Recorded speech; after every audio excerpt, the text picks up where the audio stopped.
Hi everyone, it's Derek from the iReady podcast here, and this is my reaction to the 3-1 win against St Johnstone in the Premiership today.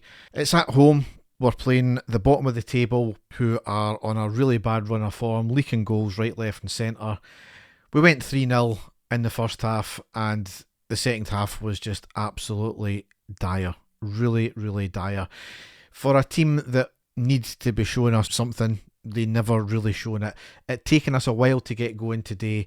There was about a 10-minute spell when we were really good and we just dropped off from the rest of it. Not really big surprises in the team. We lined up with Kelly, Ridvan, Proper, Insiala, Jeffrey, Raskin, Diamandi, Hadji, Cherny, Danilo and Igman.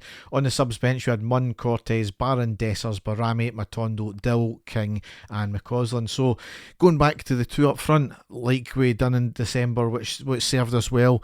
For some reason we dropped it. So at least that was something decent for a change. First half, really, it was all us. We struggled to get going. We were very slow and lethargic, knocking the ball about, playing slow football, knocking it back towards our bit, trying to find the right angle. We eventually got a goal on the 16th minute with Igman scoring. It was a throw-in on the left by Jeffrey to Cherny, who crosses the ball on the deck. Diamandi picks it up at the near post. A lovely cut back to Igman, who had a great shot into the back of the net. You can't stop him scoring just now. 4 minutes later we made it 2-0 with Cherny scoring this time. Danilo with a stunning through ball through the middle of the St Johnstone defence, beats the offside trap. Cherny, who was running through, 1v1 with the keeper and a lovely dink ball round the keeper, showing great composure there. That's what you should have seen Dessers been doing for a number of games, but Dessers would have shot it. Cherny was brilliant in that case there. 25th minute we rounded out our scoring with Diamandi scoring. Jeffrey on the left with a quick long pass to Cherny on the right, a long cross into the middle of the box. The defender heads it but only flicks it up right to the path of Diamandi, who was alert and heads it past the keeper from about 6 yards. Maybe a bit of fortune, but it was good from Diamandi nonetheless. And we only really had one other chance in that half. On the 38th minute, Cherny on the right side of the box, twisting and turning, plays a short pass to Igman, who had his back to goal, flicks the ball up for himself and tries an overhead kick, but unfortunately it went wide. Would have been an incredible goal if it went in, but just not to be. So despite a slow start and despite not doing too much in front of goal, we found ourselves 3-0 up, so that was good at that point. But again, it didn't really tell us anything new because we normally play decent at home. It's against bottom of the table. You've got to look at your opposition in that case there. So it was 3-0, fair enough. I'm not going to knock the team for that.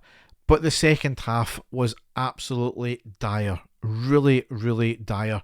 Now granted, you would expect St Johnstone to come out a wee bit more in this game, try and force a goal. I wouldn't even say they'd done that, to be honest, because we lost any quick passing we had, we lost any composure we had. It's almost again a mentality thing where they thought, well, we're 3-0, the game's done, we can afford just to knock it about, and it was so lackadaisical.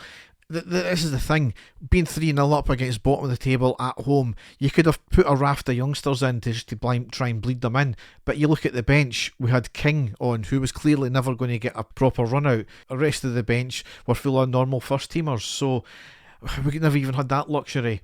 Really sloppy. St Johnstone were getting a few shots off, slack play at the back. On the 53rd minute there was sloppy play from Ridvan near our box.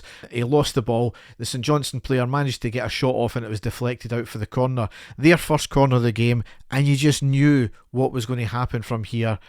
54th minute they made it 3-1. A lovely corner from the right into the middle, a header down off the ground and into the back of the net from about 5 yards. No marking whatsoever, nobody picking up the runner. What else can you say? Just so sloppy, and teams know we are so slack at set pieces. It's a no-brainer. Get a set piece and just pepper our box because we're so weak at it. Probably the most notable thing of the half, there was rumours that this was going to happen from the Union Bears because they put out a statement yesterday, but on the 55th minute there was a protest by the Union Bears who walked out on that minute. Loud boos throughout the rest of the stadium. Now I'm not sure if that was booing their way of protesting rather than walking out, or were they booing the Union Bears? I'm unclear. I know a lot of people will say it's because they were booing the Union Bears. I'm of the mind maybe that was their way of protesting rather than missing the game. A few others left as well. From the TV pictures, it looked as if a few had left at half time, obviously in protest also. From there, singing from the other fans, which had Ibrox had been a morgue. Now, as I said on Twitter last night, I'm on the fence about this protest. What's the ultimate goal of it? Was it to get Clement out? Well, that's not going to happen anytime soon unless results get even worse. Was it to show the board that we're not happy with this? Well, clearly they know already. Ultimately, it's up to you what you believe in this case. You either stay and support the team, you walk out and under protest. It's up to yourself. What I don't understand though is, and this wasn't planned and it wasn't said in any of their statements, Union Bears stayed silent for the full game until they walked out. If you're there, support the team. I don't understand that. Now, granted, it's up to other fans to get singing going as well. It can't be just all down to the Union Bears. But the Union Bears, they are the self-professed voice of the fans. So, as I said, if you're there, support the team. I thought it was a bit petty not singing and giving it their all until that 55th minute. Anyway, after that, it was really poor from us. We never got going at all. A few chances here and there. Towards the end of the game, we were getting even slacker. 64th minute, Igman and Cherny came off. Dessers and Cortez came on. 75th minute, Hadji off and McCausland on. 79th minute, Cortez lost the ball needlessly in our half. St Johnstone got a shot off and it was gathered by Kelly. Dangerous attack there.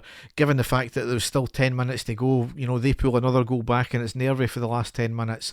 And then the last note I've got here, 87th minute, Danilo and Ridvan off, Dowell and King on. Danilo came off with cramp as well, I think. So, Goods getting 3-0 up. Again, never told us anything considering we're at home and the away form is the bad thing. We're playing against bottom of the table. That second half, though, was absolutely dire and it didn't seem like a manager and a set of players fighting for pride more than anything else, never mind their survival at the club. So it lines us up for the game we've got on Wednesday, which again is at home, 8 o'clock kickoff against Aberdeen. So yeah, another home fixture. Aberdeen on a poor run of form just now, but we'll see what happens with that one there.